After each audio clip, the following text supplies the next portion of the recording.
as a world superpower. But what exactly does that mean? When we talk about superpowers, which is a relative concept, we must first determine the definition of superpower. Economists say there is really no formal definition of an economic superpower, and whether or not China is an economic superpower depends on the definition that you use. Throughout our documentary, and for the sake of simplicity, we will be using a definition from the Oxford English Dictionary, which defines superpower as a nation or state having a dominant position in the world of economics. Those with the fundamental knowledge of macroeconomics know that the United States, Europe, China, and India play a quite significant role in global community, and therefore are considered superpowers. In this documentary, we're going to show you some facts that prove that China is in fact an economic superpower and will continue to be one throughout the 21st century. It's not a scare tactic, it's reality.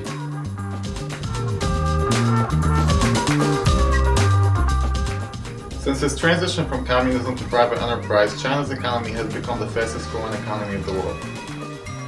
China's economy is going very strong and steady. I read in The Economist it's got like 10% annual growth.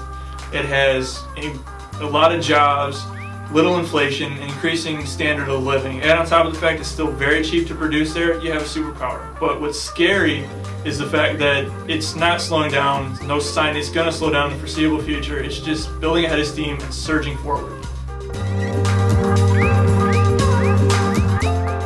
In the 1980s, as China moved from a command economy to a free market, many factories began popping up. At that time, migrant workers began moving from the countryside to the cities in search of work. Since then, over 200 million peasants have moved from the country to the expanding cities. From 1981 to 2001, China's percentage of population in poverty has decreased from 53% to 8%. For this reason, the gap between the rich and the poor is increasing, leading to a phenomenon sociologists refer to as social polarization. According to Chinese sociologists, social polarization is bad for both Chinese society and their economy.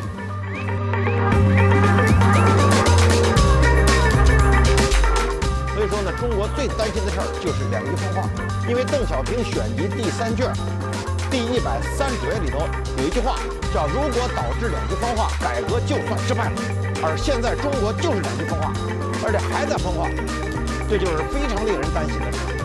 这就是两极分化呀，两极分化的就是两极分化最后引起它是阶级矛盾的嘛，最后就是要所谓的这个穷人要闹革命嘛。All this being said, China is still number 2. The United States is the largest economy in the world. Americans like to consume, and that has made our economy quite large. Americans are also much more innovative than the Chinese. Chinese society lacks deviance, and thus it lacks creativity and innovation. Under communism, the stakes of committing a crime were so high that there were very few criminals. This characteristic of Chinese society still remains true to this day. Almost everything that is produced in China is a Western idea. Deviance is about breaking rules. But traditional Chinese society emphasizes rules. There is relatively little space for innovation.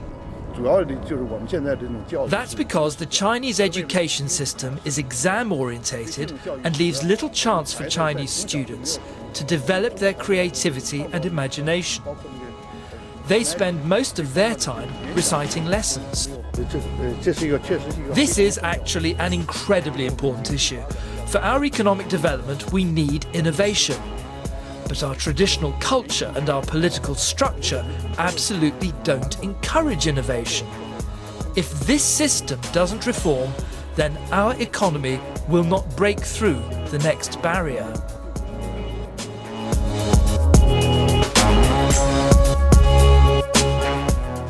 China is an extremely under-consuming and frugal society. In his book, How an Economy Grows and Why It Crashes, economist Peter Schiff states that in order to prosper, one must first underconsume. And China's doing that. They don't buy a whole lot, they save a lot of their money, and they're very frugal. So right now China's prospering because they've underconsumed for many years, and they continue to underconsume. Most Chinese don't even have credit cards. On the other hand, take a look at American society. Spend with their credit card.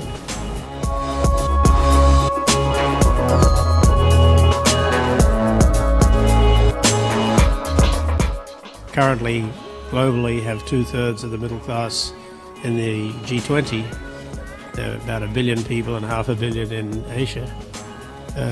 By 2025, it'll be 3 billion in Asia and 1.5 billion with us. It'll be just reversed.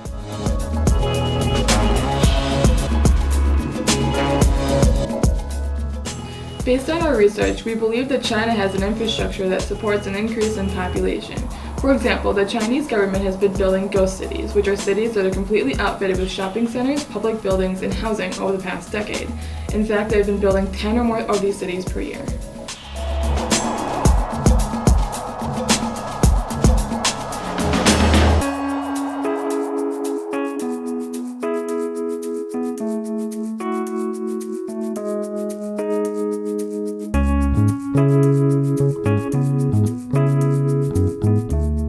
Yes, the infrastructure is there, but the cities are weakened because the prices are too high.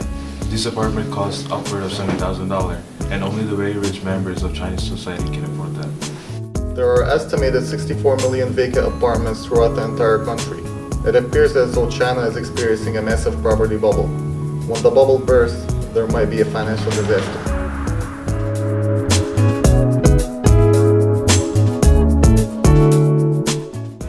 It's essentially the modern equivalent of building pyramids. It doesn't really add to the betterment of people's lives, but all it does is it promotes GDP growth. And maintaining economic growth is the government's #1 priority. It's basically happening because China is a command economy, and the Chinese government can basically dictate where resources are spent. Despite the property bubble, Chinese economy continues to grow. Their manufacturing costs are extremely low and their society is extremely frugal. China's economy is truly a free market that is free from the political game that we as Americans deal with day after day. The IMF is now saying that China will surpass the U.S. economy to be the world's largest economy by 2016. So is China the economic superpower of the 21st century? I certainly think they're going to be a superpower in the 21st century. I think they're going to maintain a co-dominant role with the U.S., with the Chinese being the world exporter and producer, and the U.S. being the importer and consumer of the world. And I think this balance is going to remain for a while until either country can overtake the other. If the Chinese bubble doesn't burst and they keep going the way they are, then I think they have the potential to overtake the U.S. But if the U.S. doesn't slide in terms of manufacturing and other aspects that control the economy, then both countries will maintain a co-dominant balance for a long time. Want to make China look like a non-superpower?